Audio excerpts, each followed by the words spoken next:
ఏడుపు ఇంకా ఆపట్లేదు. కథాలైన కాంతం కొడుకు ఏమయ్యాడో పట్టాలేడు.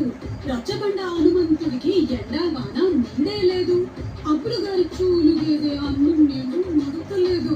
సుబ్బయ్యమ్మ మొగుడికి దానికి నిమిషం కూడా పడతలేదు. అబ్బబ్బా ఈ కష్టాలకి అంతూ పొంతూ లేనే లేదు.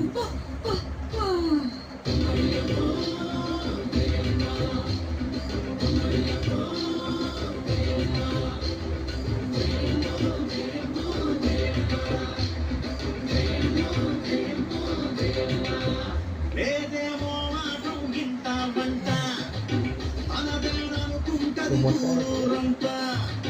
లేదేమో మాటం గింత వంట అనదనుకుంటది ఊరంట. ఎవరే